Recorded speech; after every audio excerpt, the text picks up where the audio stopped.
Bilang isang pamilya ng Diyos, tayo ay nagkatipon-tipon lahat dito sa ngalan ng Ama at ng Anak at ng Espiritu Santo. Amen. Ang pagpapala ng ating Panginoong Jesucristo, ang pag-ibig ng Diyos Ama at ang pagkikipagkaisa ng banal na Espiritu naway sumainyong lahat. At sumayin niyo rin. Mga minamahal kong kapatid, atin po ngayong aminin ang ating mga pagkukulang upang tayo ay marapat na gumanap dito sa banal na pagdiriwang.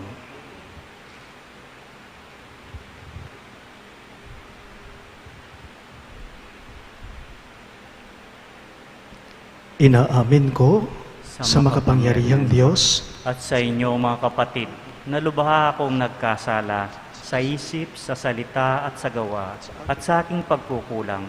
Kaya'y sinasamo ko sa mahal na Birheng Maria, sa lahat ng mga anghel at mga banal, at sa inyo mga kapatid, na ako'y panalangin sa Panginoong ating Diyos. Kaawaan tayo ng makapangyarihang Diyos, patawarin tayo sa ating mga kasalanan at patnubayan tayo sa buhay na walang hanggan. Amen.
Gloria in excelsis Deo.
Manalangin tayo.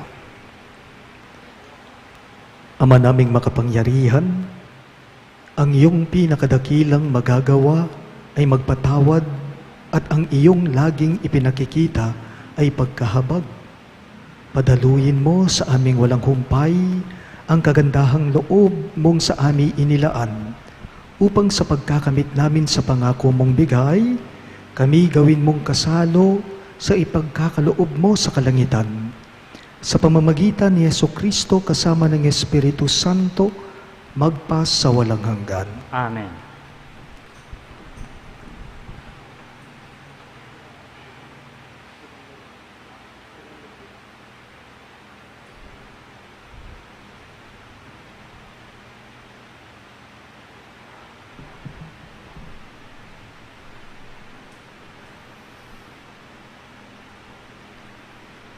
Pagbasa mula sa aklat ni Propeta Ezekiel.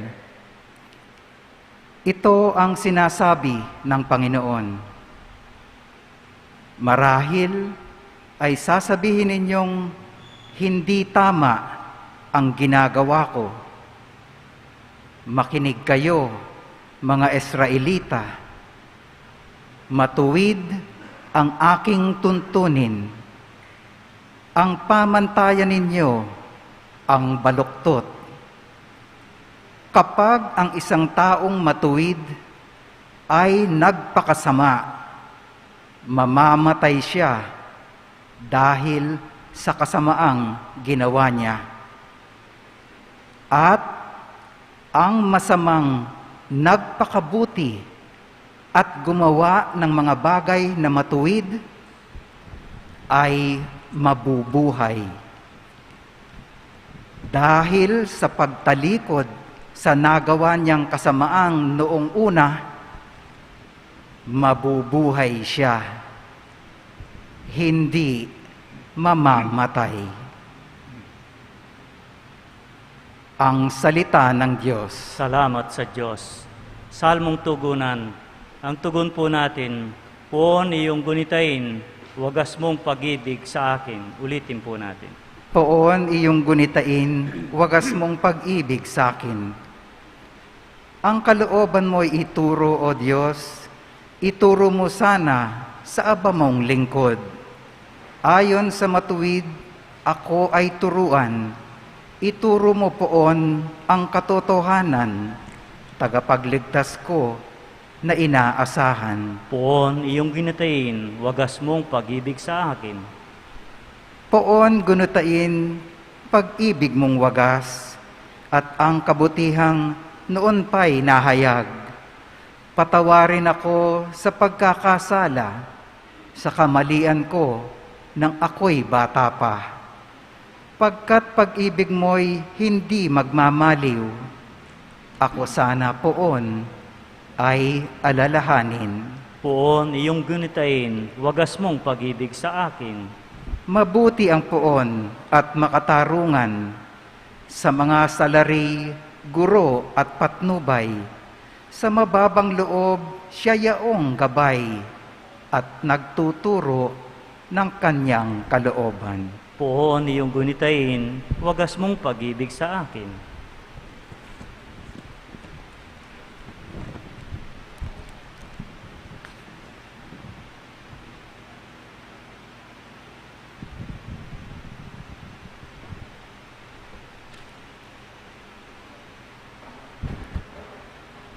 Pagbasa mula sa sulat ni Apostol San Pablo sa mga taga-Filipos. Mga kapatid, nagbibigay ba sa inyo ng kasiglahan ang buhay na nakaugnay kay Kristo?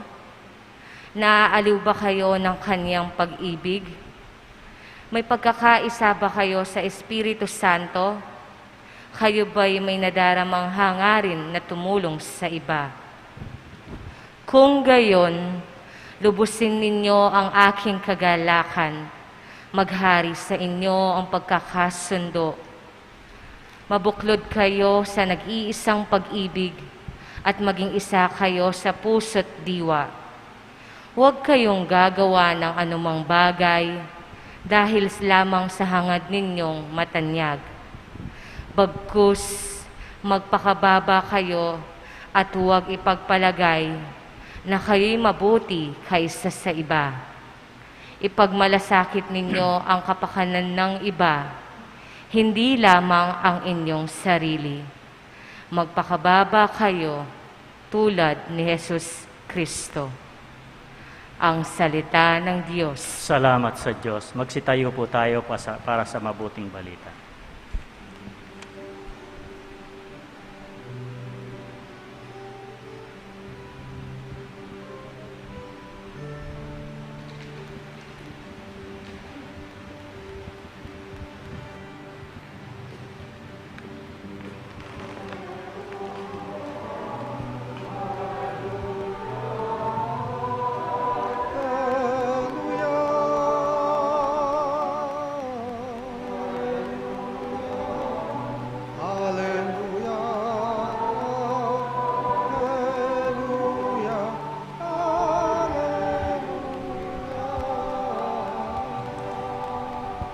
Tayo pong lahat, ang tinig ko'y pakinggan ng kabilang sa aking kawan. Ako'y kanilang susundan.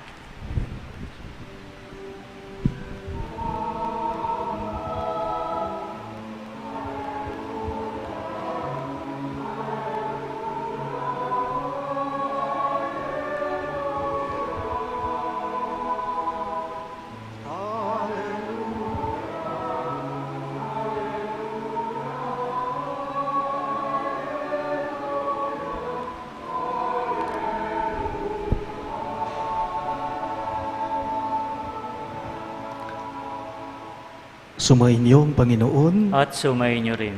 Pagbasa mula sa Ebanghelyo ayon kay San Mateo. Papuri sa iyo, Panginoon.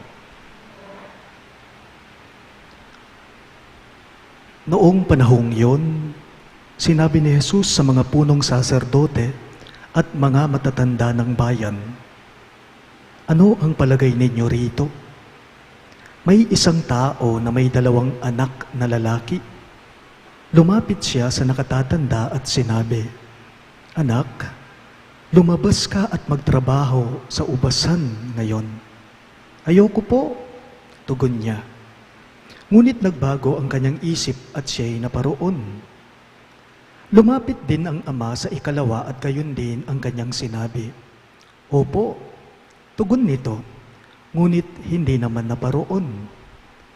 Sino sa 2 ang sumunod sa kalooban ng kanyang ama?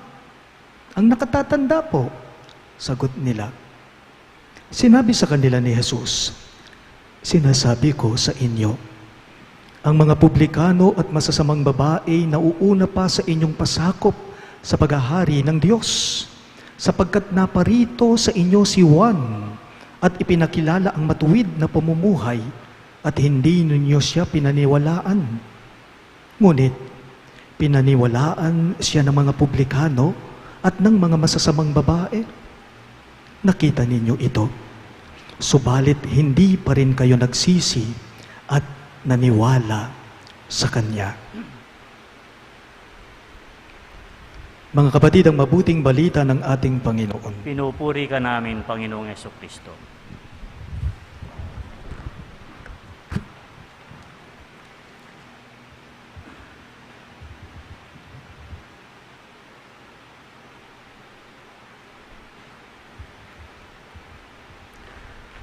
May kasabihan po tayo sa Kapampangan na sinusundan ng ating ebanghelyo ngayong linggong ito.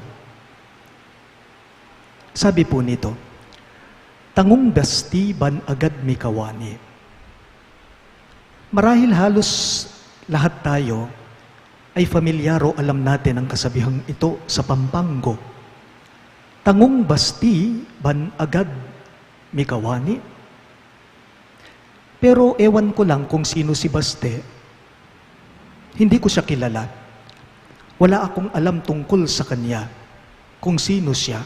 Pero sa ating ebanghelyo, entrada pa lamang po o simula pa lamang po, malalaman mo na, makikita mo na, mapapansin mo na kung sino po ang mga tumatango na hindi naman totoo o naninindigan dito. Sino ang tinutukoy ng ating pagbasa ng ating ebanghelyo? Ang mga matatanda ng bayan, ang mga lider ng mga relihiyon, the chief priests and elders of the people. Alam po ninyo, madali lang, mabilis ang magsabi ng oo sa publiko. It is easy to say yes in public. Why? Because people will know you and remember you. Madali ang tumango sa publiko. Bakit? Kasi matatandaan ka at makikilala ka ng mga tao. Madali lang po ang tumango sa publiko. Bakit? Kasi iboboto ka ng mga tao. Madali ang tumango o magsabi ng oo o mangako sa publiko. Bakit? Bankanita, akwa mong may pwesto. O kaya naman, dingaliwa, akwada ka pang aletrato. Parang sa simbahan lang yan Kahit pa man din po sa harapan ng Diyos, madali din ang pagtango o pagsabi ng oo, opo. Madali ang tumango sa Diyos. Bakit? Dahil kapag kaagad kang tumango sa Diyos, agad-agad mauordinahan ka sa pagkapare. O kaya naman, agad-agad mabibless ka. Pwede rin naman agad-agad ikakasal ka. Madali lang po ang tumatango. Madali lang po ang magsabi ng oo. Ngunit ang pagpapatotoo dito, mahirap po. Ing tatango, malagwa. Pero ing tututo, masakit ya. Ing tatango, malagwa ya. Pero itang tututo na ka, masakit yata ita. Pansinin po ninyo, madali lang na madyaryo ka kung tumatango ka o nangangako ka. Madali lang po na mapicturan ka ng iba kapag ka ikaw ay nagsasabi ng oo. Pero hindi lahat ng mga tumatango, totoo o naninindigan sa kanilang pangako, hindi po yata. Pero at least nga naman, napicturan sila o kaya naman nadyaryohan sila, nasa dyaryo sila. Paalala lang, ang Diyos, ang Panginoon, hindi po siya nangangailangan ng kamera ni dyaryo, hindi po, upang matandaan lamang niya ang mga pangako natin sa Kanya. Hindi. Hindi lamang ang mga tumatango o nagsasabi ng oo ang kilala ng Diyos. Hindi po. Kahit pa man din po yung mga umaayaw sa kabutihang iniaalok niya, kahit pa man din sila'y kilala niya. Alam niya sila. Ang maganda po sa Diyos, hindi po niya basta-basta na lamang hinuhusgahan o hinahatulan o kaya naman minamasama itong mga tumatanggi o umaayaw sa Kanya. Mga tumatango man o tumatanggi man o umaayaw man, sa Diyos, ang Diyos pareho niyang hinihintay. Una, hinihintay po ng Diyos ang mga tumatango hanggang sa tumupad sila ng totoo sa kanilang pagtango. At siyempre, hinihintay din po ng Diyos yung mga umaayaw o nagsasabi ng hindi sa panawagan niya hanggang sa magbago ang isip nila at sumunod na sila sa Kanya. Sa madaling salita, sa Diyos, tumatango man o humihindi man o tumatanggi man, hindi niya hinihiwalay. Alam po ninyo, ang kwento po ng ating ebanghelyo sa linggong ito ay nagaganap din po mismo ito sa Santa Misa natin ngayon. Ang kwento ng ating ebanghelyo, ang eksena sa ating ebanghelyo ay nagaganap mismo sa banal na pagdiriwang ito ngayon mismo. Ang araw po ng linggo ay araw po ng pagtango. Ang araw ng linggo ay araw ng pagtango. At nagagalak ang Diyos sa bawat isa sa atin na lumapit tayo sa panawagan niya na makiisa tayo sa banal na misa, sa Santa Misa. Tayo kumbaga, tayong mga naririto, pati yung pong mga nasa bahay-bahay nila na nakikiisa ngayon sa atin via FB live stream, tayo kumbaga yung anak na tumatango at nagsasabing, opo, gusto ko po, pupunta po ako. Tayo yon. Ing tatango, muli ng sabihan, tututu. Pero hindi lamang po dito sa loob ng simbahan. Hindi lang po ngayon, mismo sa banal na pagdiriwang o dito mismo sa Santa Misa, ang pagpapatotoo natin. Hindi lamang dito, mas mahalaga pa rin po na dapat nakikita ito kung paano tayo makisalamuha sa ating kapwa, sa mga kasama mo sa trabaho, ang mga kakilala mo, kahit pa man din po yung mga taong hindi mo gusto. Ang tanong, ano ba itong pagtango natin ngayon dito sa banal na pagdiriwang, dito sa Santa Misa? Ang sagot, ang pagtango natin ngayon ay upang makiisa tayo sa Panginoon, sa Diyos, sa ibinibigay niya, sa ipinagkakaloob niyang grasya at pagpapala sa atin. Kumusta naman yung mga hindi nagsisimba? Kumusta naman yung hindi nakikiisa ngayon sa kanilang mga bahay-bahay? Sila naman kumbaga yung anak na isa na umayaw, na nagsabing hindi po sa panawagan o sa hiling ng kanyang tatay. Pero gaya po ng ipinapaalala sa atin ngayon ng ating Ebanghelyo, gaya ng ipinapaalala o habilin sa atin ngayon ni Jesus, hindi basta-basta na lamang natin sila minamasama. Kasi siguradong may mga dahilan sila. Hindi kaagad-agad natin silang hinahatulan o hinuhusgahan. Kung ang Diyos ay puno siya ng habag, kung ang Diyos kaya niyang kahabagin at hintayin ang mga ito na tumatanggi, na umaayaw hanggang sa magbagong isip nila, tayo pa kaya? Kung ang Diyos mahabagin siya, kaya niyang hintayin sila, ganyan din sana po tayo sa kanila. Ang ganda po ng mga katagang sinabi ni San Pablo sa ikalawang pagbasa natin. Ito'y sulat niya sa mga tao sa Filipo.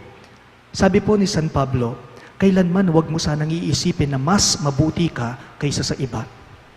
Kailanman huwag sana nating iisipin na mas mabuti tayo kaysa sa ibang tao. Bagkus, sabi ni St. Paul, magkasundo kayo, magpakababa kayo sa puso at diwa ninyo. Sabi po niya. Kung hindi po ako nagkakamali, 1 year and 4 or 5 months na po akong pastol ninyo dito sa St. Jude. Halos magdadalawang taon na po akong kura paroko dito sa ating parokya. At sa mahigit 1 taon ko pong pagpapastol sa inyo, halos kabisado ko na po ang mga mukha ninyo. Yung mga iba, kakilala ko, hindi lamang mukha, pati mga pangalan, pero yung iba, familiar yung mga mukha nila, pero yung pangalan nila hindi ko alam, hindi ko kakilala, yung mga mismong mga pangalan nila. Pero alam ko, yung mga nagsisimbang araw-araw sa mga daily masses natin, even Sunday masses natin, alam ko kung saan umuupo yung mga regular churchgoers. Alam ko. Kaya nga't kapag hindi ko sila napapansin, kaya nga't kapag hindi ko kayo nakikita, napapaisip ako. Kung minsan, sinasabi ko sa sarili ko, sa isipan ko, kumusta kaya si Tita Helen? Mukhang wala yata siya ngayon. Baka naman may lakad, baka na 10 oras lang, kaya hindi na siya nakapagsimba. May dahilan. Hindi dahil umayaw siya, baka may malalim na dahilan. Wala yata si Brother Benser. Mukhang hindi yata siya nag-serve ngayon. Baka naman may malalim na rason kung bakit wala siya. Dapat hindi minamasama siya. O kaya naman, parang wala yata si Tita Ann. Mukhang wala yata siya. Na paano kaya siya? Baka naman may sakit siya. Hindi na lamang po natin basta-basta minamasama o hinahatulan o nag-iisip ng hindi maganda sa iba dahil wala sila. Dahil siguradong may malalim na dahilan sila kung bakit hindi sila nakikiisa. Sa dati ko pong parokya, sa Santo Rosario Pao, bago po ako napunta o nalipat dito sa St. Jude. Dati po sa Pao, Santo Rosario Pao, yung linggong hapon ko po, free na ako. Wala na po akong misa. So, tumutulong po ako sa 2 parokya sa Santo Domingo, Menalin, at saka sa Colgante, Apalit, yung linggo ng hapon. 4 p.m. sa Perpetual Subdivision sa Apalit, at yung namang 5:30 p.m. sa Colgante, Apalit naman po. So regular Sunday masses ko yung dalawang yon, hapon. Sa Colgante Apalit, 5:30 p.m., sa tuwing nagmimisa ako, may isang taong palaging doon na lamang siya umuupo kapag ka nagmimisa ako. Ganyan kayo eh. Ganyan po tayo. Kung minsan, binili na natin yung upuan natin sa loob ng simbahan. Kumbaga may mga permanent seat na tayo. Kaya nga't kung minsan, kapag wala tayo, napapansin din ito ng kura paroko o ng paring nagmimisa, lalo na kapag siya ay regular na nagmimisa sa inyo o sa atin. So, sa Colgante Apalit po, habang nagmimisa ako, napansin ko, mahigit isang buwan ko nang hindi nakikita ang taong ito na palagi lamang umuupo sa may bandang unahan sa loob ng simbahan, sa mga pews. So after ng misa ko, tinanong ko po yung isang nakakakilala sa kanya, kako sa tinanong ko, parang hindi ko na yata nakikita yung taong palaging nagsisimba, mahigit isang buwan na rin, kako. Alam niyo po, may sinagot sa akin, nitong tinanong ko, sabi niya, ay, Father, ayun po, inakay na po siya ng mga anak niya, nagtaksil na po siya, bumaligtad na po siya, lumipat na po siya ng ibang sekta, sabi niya. Kung titingnan natin, mababaw na paningin, sa tingin nga natin ay taksil nga siya, pero may mas malalim na dahilan kung bakit lumipat siya o ginawa niya yung lantaran na pagtataksil sa simbahan. Paalala lang po, hindi ibig sabihin na umaayaw, humihiwalay. Hindi po. At hindi ibig sabihin na tumatanggi. Ibig sabihin nun, sila'y nagsasabi ng hindi? Hindi po. Hindi lahat ng mga tumatango, totoo. Hindi lahat ng mga nangangako, tumatango, matino. At hindi lahat ng mga umaayaw at tumatanggi, sila'y mali. Hindi. Hindi lahat ng mga tumatango, sila'y totoo o sila'y matino. Hindi po. At hindi lahat ng mga umaayaw at tumatanggi, sila'y mali. Hindi. Magsitayo pong lahat. Atin po ngayong ipahayag ang ating pananampalataya. Sumasampalataya ako sa Diyos, Amang makapangyarihan sa lahat na may gawa ng langit at lupa. Sumasampalataya ko kay Jesucristo, isang anak ng Diyos, Panginoong nating lahat. Nagkatawan tao siya, lalang ng Espiritu Santo. Pinanganak ni Santa Mariang Birhen. Pinagpakasakit ni Poncio Pilato. Pinako sa krus, namatay, inilibing. Nanaog sa kinaroroon ng mga yumao. At nang may 3 araw, nabuhay na muli. Umakyat sa langit, naluluklok sa kanan ng Diyos, Amang makapangyarihan sa lahat. Doon magmumulang paririto at uhukom sa mga nangabubuhay at nangamatay na tao. Sumasampalataya naman ako sa Diyos sa Espiritu Santo, sa banal ng simbahang katolika, sa kasamaan ng mga banal, sa kapatawaran ng mga kasalanan, sa pagkabuhay na muli ng nangamatay na tao, at sa buhay na walang hanggan. Amen. mga kapatid, dinalangin natin ngayon sa Amang Mahabagin na maging tapat nawa tayo sa ating pagtugon sa Kanyang paanyaya upang maging karapat-dapat tayo sa Kanyang kaharian. Sa bawat panalangin ang inyo pong itutugon, Panginoon, dinggin mo kami. Ulitin po ninyo. Panginoon, dinggin mo kami. Para sa mga pinuno ng simbahan, maging sensitibo nawa sila sa galaw ng Espiritu sa kanilang buhay. Mananatiling tapat nawa sila sa pagtugon sa paganyaya ng Diyos upang maging kapani-paniwala sila sa bayan. Manalangin tayo. Panginoon, dinggin mo kami. Para sa mga namumuno sa pamahalahan, magsikat nawa sila sa sain ang lahat ng karahasan sa pamamagitan ng mapayapang pamamaraan. Ipagtanggol nawa nila ang karapatan, dangal at buhay ng mga mahihirap. Manalangin tayo. Panginoon, dinggin mo kami. Para sa mga nawalan ng hanap buhay, mapuno nawa sila ng pag-asa at magsumikap na makahanap ng sapat na kabuhayan upang matulungan nila ang kanilang sarili at ang kanilang pamilya.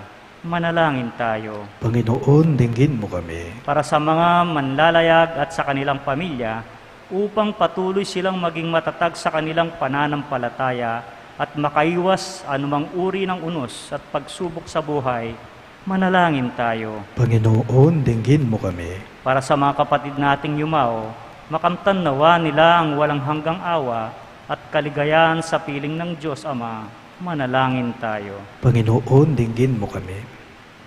Atin po ngayong isama din sa ating mga panalangin ng mga sumusunod na intensyones para po sa kaligtasan ng bawat isa sa atin laban sa COVID-19, para din po sa mabilis na kagalingan ng mga kapatid nating dinapuhan ng pandemyang ito, para din sa kapayapaan ng mga kaluluwa ng mga kapatid nating yumao dahil sa COVID-19 at para sa kaligtasan ng mga kapatid nating frontliners.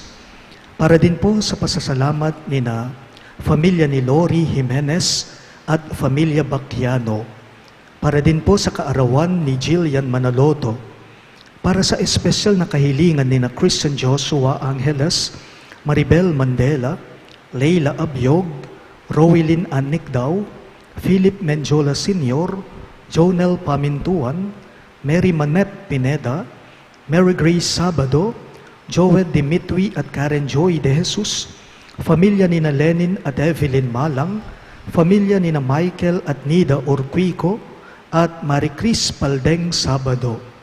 Para sa mabilis na kagalingan at kaligtasan ni na Maria Cristina Nunag Lagman, Angelica Swallenbergs, Gloria Manalili, Paz Suwing, Annalyn Ocampo, Ronald Nicdaw, Elaine Erwin at Gabi de la Cruz, Cyril Anjo Suplico, Richard Cabalya, Jesus Simbul, Nilo Udan, Jennifer Tolosa, Merla Mangalos, Gloria Arevalo, Esther Gangcuangco, Ryan Regner Almario, at para sa kapayapaan ng mga kaluluwa ni na Norma, Reverendo Padre Herwin Bulaon, Baby Glornita Ganya, Monica Jane De Jesus Asilo, Imelda Taliorin Maglaya, Dr. Reynaldo Balboa, Geraldine Cruz Bingham, Ramon Carrion, Juanita Lagason, Manuel Tongyo, Mark Louis Tongyo, Melesio Senior, Bonifacio, Marianena, Lourdes Irineo, Benilda, Juan Paulo, Paz, Juan Paulo Estanislao, Ines Regala, Elvira Cabanayan, at ang mga kaluluwa sa purgatorio, ipanalangin natin sa Panginoon. Panginoon, dinggin mo kami. Diyos Ama, sa iyong pagmamahal at habag, dinggin mo ang aming mga panalangin upang magkaroon kami ng puso at isip na kagaya ng sa iyong anak, nang sa gayon parati kaming sumunod sa iyo sa lahat ng pagkakataon. Ito po'y hinihiling namin alang-alang kay Kristong aming Panginoon. Amen.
Manalangin kayo mga kapatid upang itong ating sakripisyo ay maging kalugod-lugod sa Diyos sa mang makapangyarihan.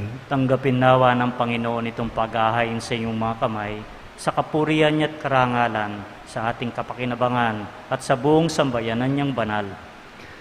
Ama naming lumikha, loobin mong ikalugod ang aming paghahandog, at ito nawa ay siyang magkaloob ng iyong pagpapalang sa aming umaagos sa pamamagitan ni Jesucristo, kasama ng Espiritu Santo, magpa sa walang hanggan. Amen. Sumainyo ang Panginoon, At sumainyo rin. itaas sa Diyos ang inyong mga puso at diwa. Tinaas na namin sa Panginoon. Pasalamatan natin ang Panginoong ating Diyos. Marapat na siya'y pasalamatan. Ama naming makapangyarihan, tunay ngang marapat na ikaw ay aming pasalamatan. Nasa iyo ang aming buhay, pagkilos at pag-iral. Sa pamumuhay namin araw-araw, tinatamasa namin ang iyong pagmamahal. Sa pag-ibig mong ipinunla sa sangkatauhan, ang Espiritu Santo'y unang aning bigay ng anak mong naglagak sa amin ng katiyakang nakalaang mabuhay kami sa piling mo kailanman. Kaya kaisa ng mga anghel na nagsisiawit ng papuri sa iyo nang walang humpay sa kalangitan, kami nagbubunyi sa iyong kadakilaan.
Ama naming banal, ikaw ang bukal ng tanang kabanalan, kaya't sa pamamagitan ng iyong Espiritu, gawin mong banal ang kaloob na ito, upang para sa amin maging katawan at dugo ng aming Panginoong Heso Kristo.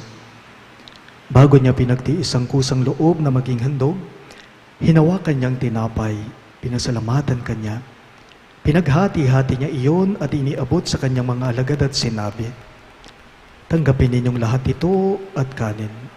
Ito ang aking katawan na ihahandog para sa inyo."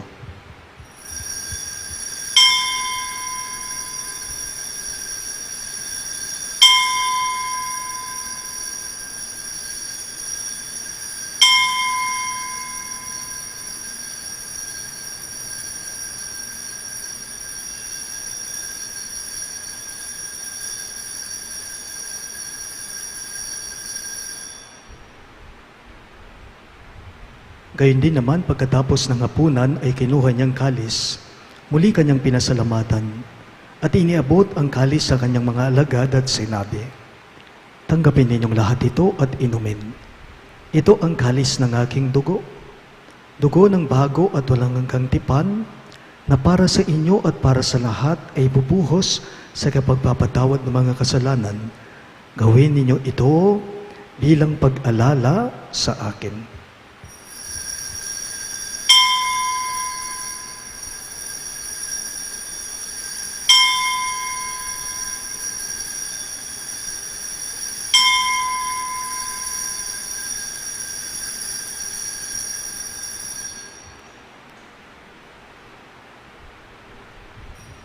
Ating ipagdangal ngayon ang misteryo ng ating pananampalataya.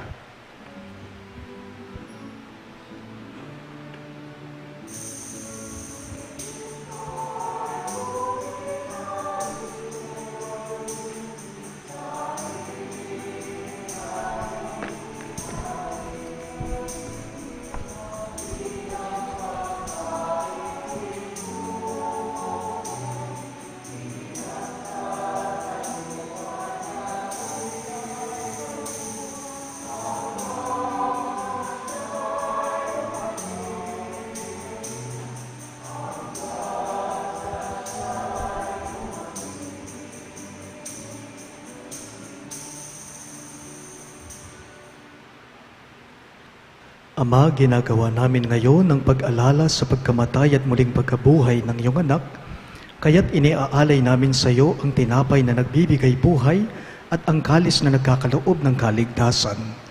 Kami nagpapasalamat dahil kami iyong minarapat na tumayo sa harap mo para maglingkod sa iyo. Isinasamo namin kaming magsasalo-salo sa katawan at dugo ni Kristo ay mabuklod sa pagkakaisa sa pamamagitan ng Espiritu Santo. Ama, lingapin mo ang iyong simbahang laganap sa buong daigdig. Puspusin mo kami sa pag-ibig, kaisa ni Francisco na aming Santo Papa, si Florentino na aming Obispo, si Pasiano ang aming Obispo Emerito at ng Tanang Kaparian. Alalahanin mo rin ang anak mong si Norma na tinawag mo mula sa daigdig na ito. Noong siya'y binyagan, siya'y nakaisa ni Kristo sa pagkamatay. Ngayong siya ay pumanaw, naway makaisa siya ni Kristo sa pagkabuhay. Alalahanin mo rin ang mga kapatid naming nahimlay nang may pag-asang sila'y muling mabubuhay. Gayon din naman lahat ng mga pumanaw. Kaawaan mo sila't patuloyin sa iyong kaliwanagan. Kaawaan mo't pagindapatin kaming lahat na makasalo sa iyong buhay na walang wakas. Kaisa ng mahal na Birheng Maria na Ina ng Diyos, kaisa ni San Jose ang kanyang mapagmahal at tapat na esposo, kaisa ng mga apostol at lahat ng mga banal, si San Judas Tadeo na aming patron na namuhay dito sa daigdig ng kalugod-lugod sa iyo, may pagdiwang nawa namin ang pagpupuri sa ikararangal mo sa pamamagitan ng iyong anak na aming Panginoong Heso Kristo.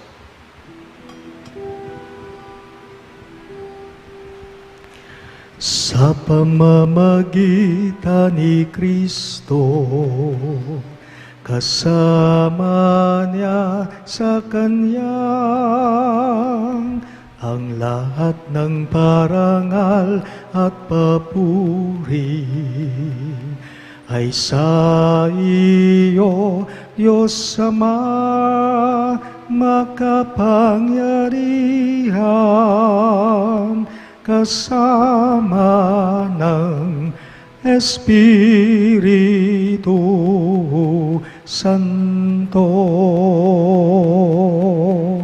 magpasawalang hanggan.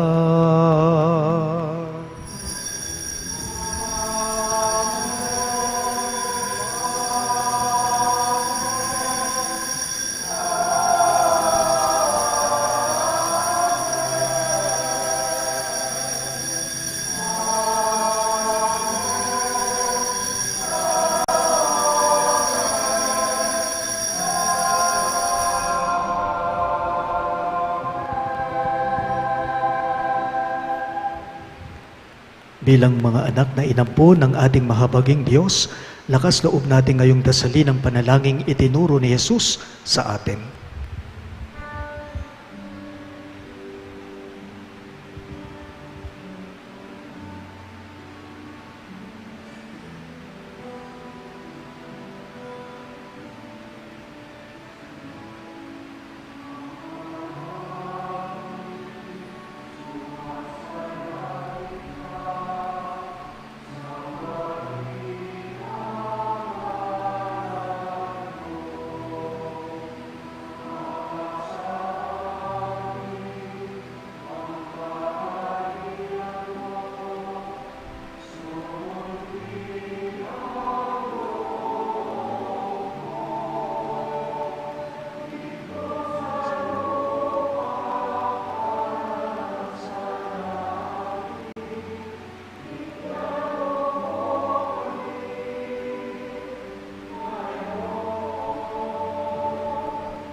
Hinihiling namin kami iadya sa lahat ng masama, pagkalooban ng kapayapaan na araw-araw, iligtas sa kasalanan, at ilayo sa lahat ng kapahamakan, samantalang aming pinananabikha ng dakilang araw ng pagpapahayag ng tagapagligtas naming si Hesu Kristo.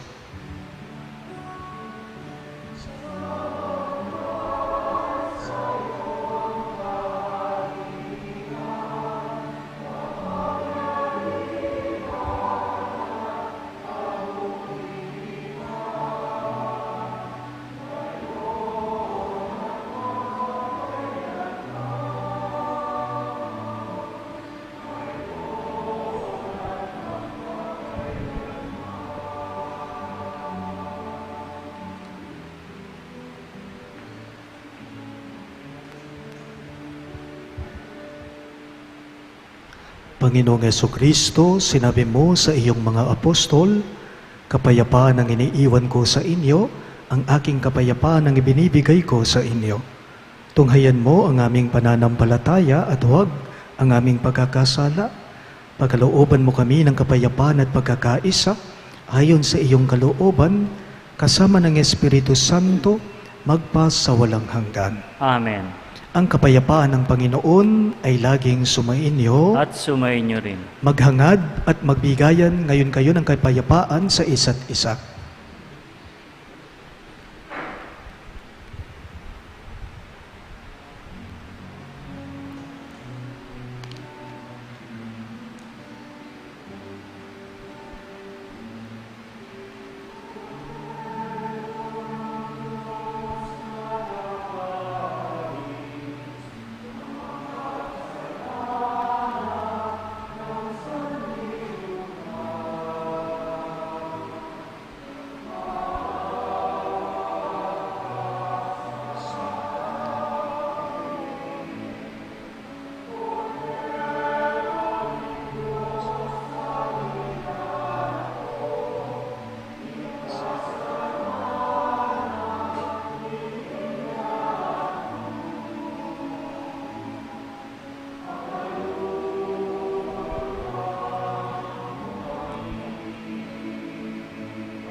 Narito ang ating mahabaging Diyos, si Yesu Kristo. Siya ang kordero ng Diyos na nag-aalis ng mga kasalanan ng sanlibutan. Mapapalad ang mga inaanyayahan sa piging ng kordero. Panginoon, hindi ako karapat-dapat magpatuloy sa iyo, ngunit sa isang salita mo lamang ay gagaling na ako.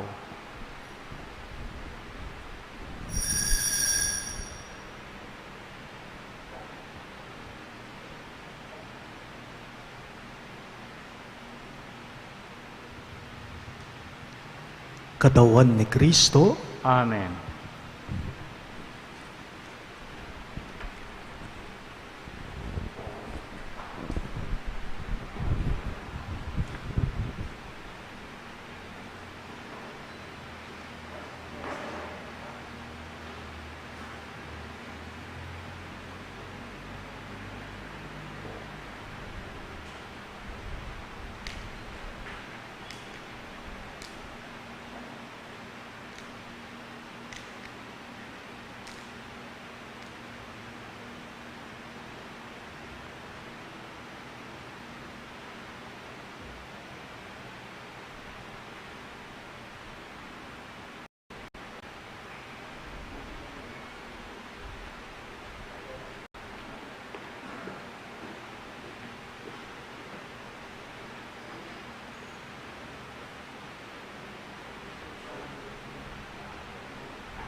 Manalangin tayo. Ama naming mapagmahal, ang aming banal na pagkikinabang ay magdulot nawa ng kagalingan sa aming katauhan upang kami makatambal sa kaluwalhatian ng aming nilalahukan sa tiniis na kamatayan na amin ngayong ipinahapahayag sa ginanap na pagdiriwang sa pamamagitan ni Jesucristo kasama ng Espiritu Santo magpa sa walang hanggan. Amen. Magsiupo muna po tayo sa maikling announcement. The Catholic Church in the Philippines commemorates the martyrdom of Saint Lorenzo Ruiz, the first Filipino saint, on September 28, this Monday. Our parish joins the rest of the Catholic Church in our country in this commemoration with the celebration of the Holy Eucharist in honor of San Lorenzo Ruiz tomorrow at 6:30 in the evening. Do come and join us in this Eucharistic celebration. Thank you. Magsiluhod pong lahat.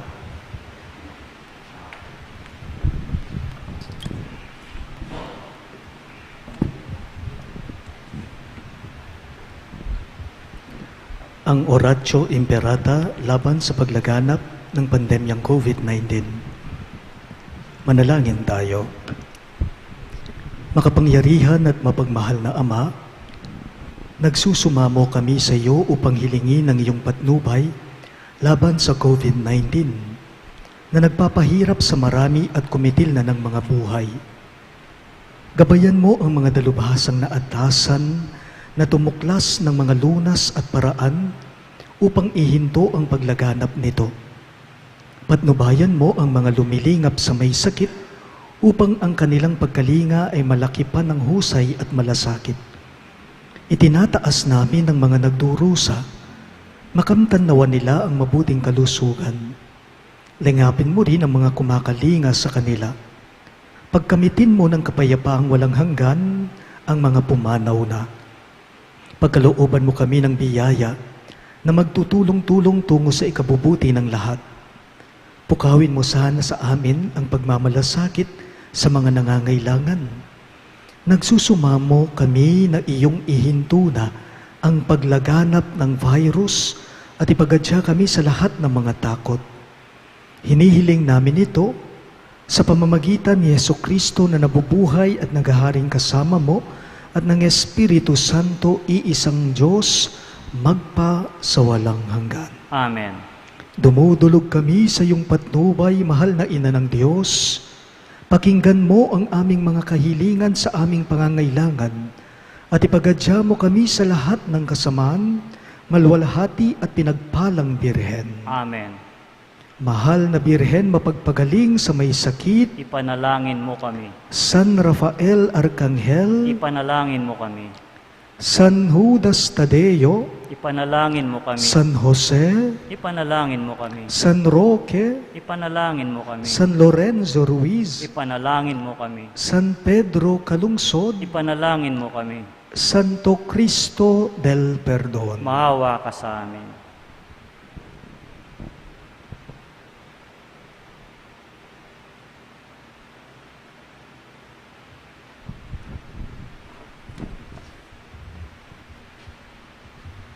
Sumainyo ang Panginoon At sumayin niyo rin. at pagpalain kayo ng makapangyarihang Diyos sa ngalan ng Ama at ng Anak at ng Espiritu Santo. Amen. Ang ating Santa Misa ay natapos na. Humayo kayo ngayon sa kapayapaan at pag-ibig ni Kristo. Salamat sa Diyos.